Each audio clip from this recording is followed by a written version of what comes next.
आप देख रहे हैं न्यूज नाउ 24/7 ताज़ा खबरों के लिए हमारे साथ बने रहें। आपके वरिष्ठ नेता और मंत्री सौरभ भारद्वाज ने एक महत्वपूर्ण प्रेस वार्ता में दिल्ली में कानून व्यवस्था की खराब स्थिति पर चिंता जताई। उन्होंने कहा कि भाजपा शासित केंद्र सरकार और दिल्ली पुलिस शहर में बढ़ते अपराधों को रोकने में पूरी तरह विफल साबित हुई है। उन्होंने आरोप लगाया कि दिल्ली में लूट, हत्या, महिला अपराध और स्नैचिंग जैसी घटनाएं लगातार बढ़ रही हैं, लेकिन पुलिस और केंद्र सरकार हाथ पर हाथ धरे बैठी है। उन्होंने कहा कि दिल्ली पुलिस केंद्र सरकार के अधीन है और भाजपा केवल राजनीतिक लाभ लेने में व्यस्त है, जबकि आम नागरिक असुरक्षित महसूस कर रहे हैं। सौरभ भारद्वाज ने कहा कि दिल्ली सरकार ने हमेशा जनता की सुरक्षा को प्राथमिकता दी है, लेकिन केंद्र सरकार की लापरवाही के कारण हालात बिगड़ते जा रहे हैं। उन्होंने केंद्र से मांग की कि दिल्ली पुलिस को जवाबदेह बनाया जाए और शहर में कानून व्यवस्था सुधारने के लिए ठोस कदम उठाए जाएं। उन्होंने जनता से अपील की कि भाजपा की नाकामी को पहचाने और आने वाले चुनावों में उसे सबक सिखाए। आम आदमी पार्टी दिल्ली वासियों की सुरक्षा के लिए हमेशा संघर्ष करती रहेगी। एक महीने के अंदर दिल्ली के अंदर डबल इंजन से डबल मर्डर का सफर पूरा हो गया। बहुत बड़ी बड़ी उम्मीदें दिल्ली वालों को थी। हम दिल्ली सरकार से उम्मीद कम रखते हैं क्योंकि अभी नई सरकार है, मगर केंद्र की सरकार जिसके पास दिल्ली की लॉ एंड ऑर्डर पिछले 11 साल से है, उसकी देख रेख में दिल्ली के अंदर आज बुजुर्ग दहशत में जी रहे हैं। दिल्ली के अंदर बुजुर्गों का ये हाल है कि उनको पता नहीं नौकर रखना सेफ है या ना रखना सेफ है।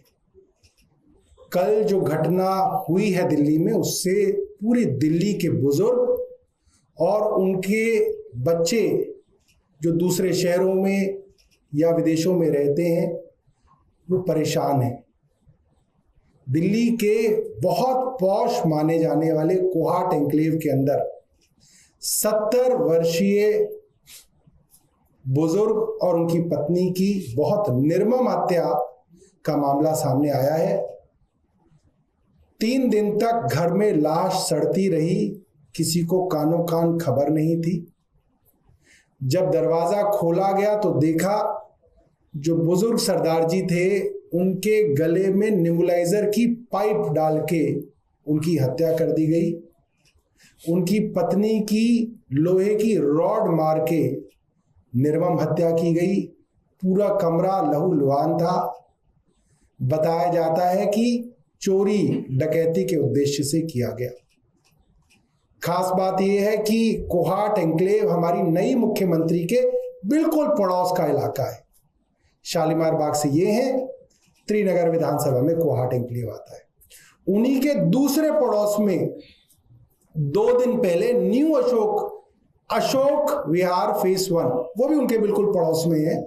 वहां पे दूसरे बुजुर्ग दंपत्ति को उनके नौकर समेत हाथ पैर बांधकर दिन दहाड़े 11:40 सुबह उनको हाथ पैर बांध के उनके घर से लाखों रुपए की लूट की गई और उन्हीं की गाड़ी में वो लूट करके ले गए। सीसीटीवी में लूट करने वाले आए हैं, अब तक पकड़े नहीं गए हैं। कल ही की घटना है, फतेहपुरी के अंदर एक व्यापारी 80 लाख रुपए लेके जा रहे थे। 7:40 शाम का 7:40 क्या होता है? ये तो सबसे पीक टाइम होता है।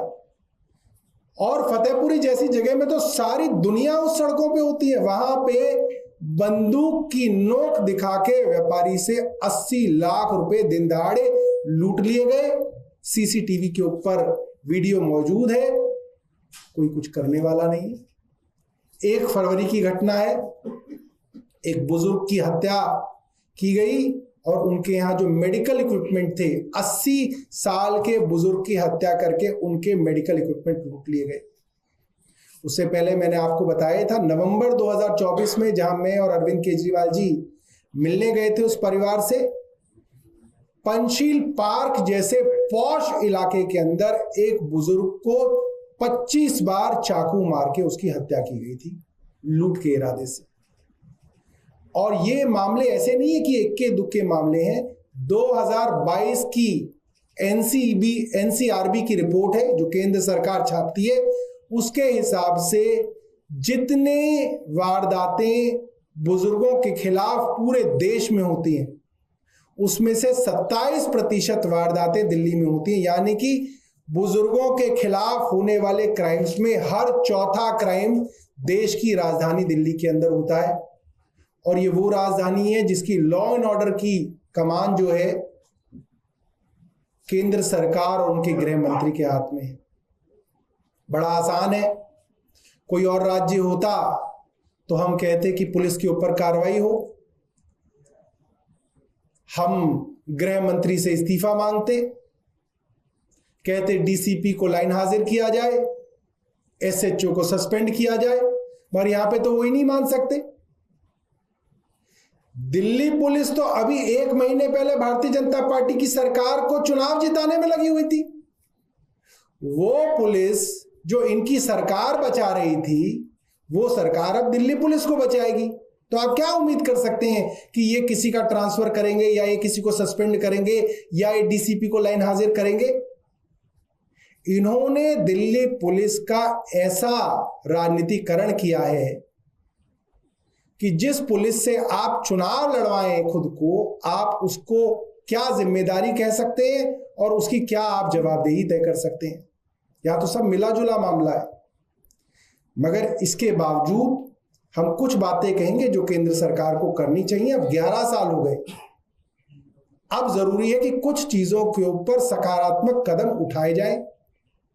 आप किसी भी थाने में चले जाइए, मैं तो अपनी कॉन्स्टिट्यूएंसी के थानों में जाता हूं, जहां पे एसएचओ बैठते हैं उसी एसएचओ के बिल्कुल पीछे एक व्हाइट बोर्ड लगा होता है।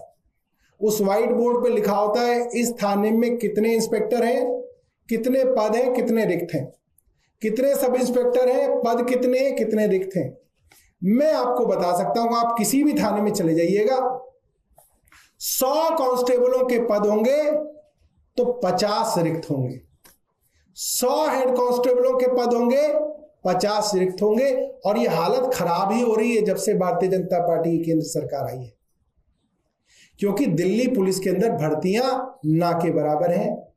ये जानते हुए कि दिल्ली पुलिस बहुत सारे काम करती है, लॉ एंड ऑर्डर भी है, इन्वेस्टिगेशन भी है, वीआईपी मूवमेंट भी है, सिक्योरिटी भी है, एम्बेसीज भी हैं, supreme court, high court, parliament, president house, PM house, सब कुछ है, कई जिम्मेदारियां हैं। उसके बावजूद दिल्ली पुलिस के अंदर भर्तियां नहीं की जा रही हैं। सरकार के लिए जरूरी है कि अब भर्तियां की जाएं ताकि लॉ एंड ऑर्डर के ऊपर काम करें।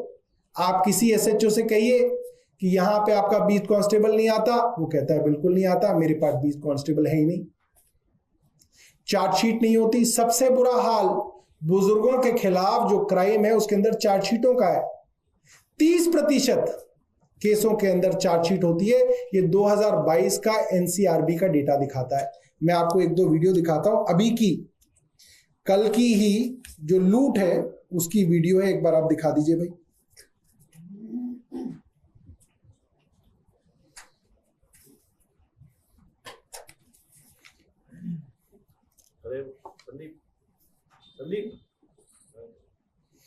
ये जो 80 लाख रुपए की जो लूट हो रही है फतेहपुरी में, ये है बिल्कुल सामने आपके। ये देखिए बंदूक दिखाई गई और इससे बैग लेके 80 लाख रुपए दिन दहाड़े लूट लिए गए। मैं चाहूंगा दिल्ली को डबल इंजन के कई वादे किए गए थे। कम से कम एक मुख्यमंत्री से इतनी उम्मीद की जा सकती है कि उनके पड़ोस में ये निर्मम हत्या हुई है, कम से कम इनके परिवार वालों से वो मिलने जाएं और वहां उनके परिवार को कुछ सांत्वना दें। ये एक मिनिमम एक्सपेक्टेड है दिल्ली की मुख्यमंत्री से। क्यों? क्योंकि मुख्यमंत्री साहिबा देश के गृह मंत्री को पत्र लिख के नहीं कह पाएंगी कि दिल्ली की हालत खराब है, तो ये तो नहीं कह सकती कि ये पुलिस कुछ कर नहीं रही है। तो जब वो ये नहीं कह सकती है तो उनको जिम्मेदारी लेनी चाहिए और परिवार से मिलने जाना चाहिए। एक और वीडियो आप दिखा दीजिए। एक और विषय है,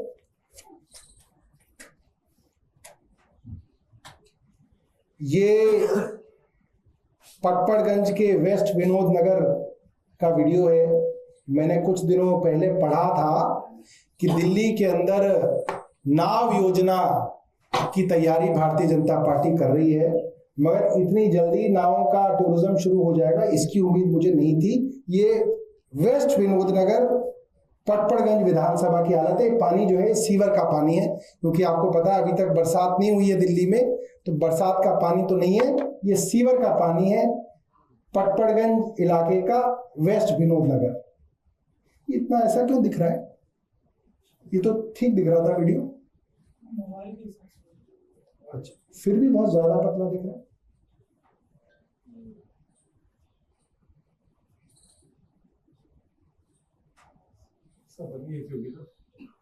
बार इतना लंबा मोबाइल तो नहीं होता कोई।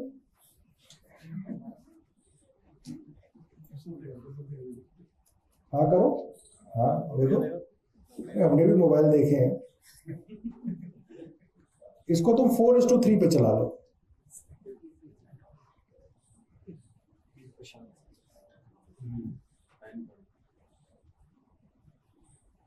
हाँ ये ठीक है।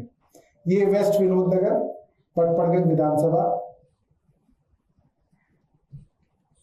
कल रात का वीडियो है। सीवर का पानी भरा हुआ है पूरा अच्छे से। बहुत बहुत धन्यवाद।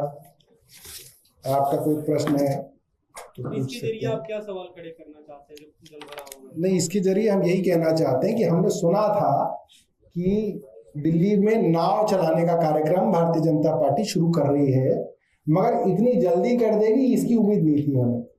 और ये जो यहाँ के विधायक है उनको नाव चलाने का बहुत शौक रहा है, उन्होंने कई बार जो है बरसातों में नाव चलाई है, तो हम चाहते हैं कि वो यहाँ भी नाव चला के जो है इसको कृतार्थ करें।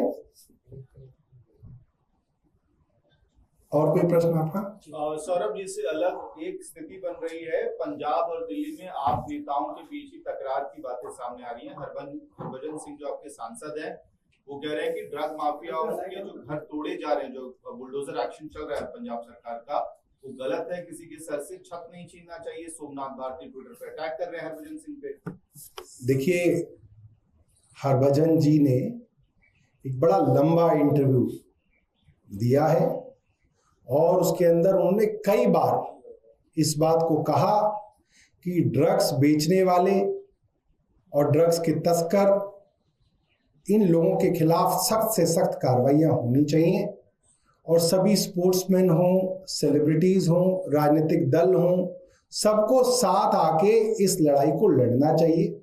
मुझे लगता है कि कुछ लोग जो है उनके बयान को थोड़ा तोड़ मरोड़ के जो है दिखाने की कोशिश कर रहे हैं, और मैं समझता हूं कि सभी राजनीतिक दल इस लड़ाई में हमारे साथ हैं, और अगर कोई साथ नहीं है तो वो उन लोगों के घर दे दे वो उनको। अगर कोई राजनीतिक दल है जिसको दर्द है तो वो उनके घर बनवा दे, हमें इसमें कोई दिक्कत नहीं। लेकिन सौरभ जी, जिस तरीके से आपकी पार्टी के सांसद हैं, आपकी पार्टी की सरकार है, और वो इतना बड़ा बयान दे देते हैं कि इस तरीके की कार्रवाई नहीं होनी चाहिए, और क्योंकि उसी जो कार्रवाई की है उसी को आप लोग अपना हथियार बता रहे हैं, अपनी मजबूती बता रहे हैं पंजाब में, और लोगों को समझा रहे हैं कि हम लोग नशे के तस्करों के खिलाफ सख्त हैं।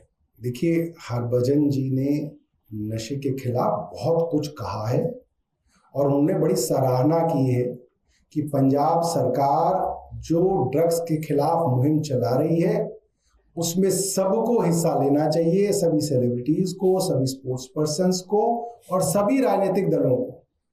और मैं समझता हूं ऐसा है भी, और उनके बयान को अलग से सुनना जो है वो आपको एक अलग जो है संकेत देगा। आप उनके पूरे बयान को देखिए और समझिए, और मुझे लगता है अगर कोई राजनीतिक दल है तो सामने आए, मैदान में आए ना कोई। ये जो पीछे से जो किसी के छुप के जो है उसके चक्कर में ना पड़े। जो राजनीतिक दल को पेट में दर्द है वो सामने आ जाए कि भाई हमें दर्द है, तो हम उसके दर्द का निवारण करेंगे। आपको यह वीडियो पसंद आया हो तो इसे लाइक करें, हमारे चैनल को सब्सक्राइब करें।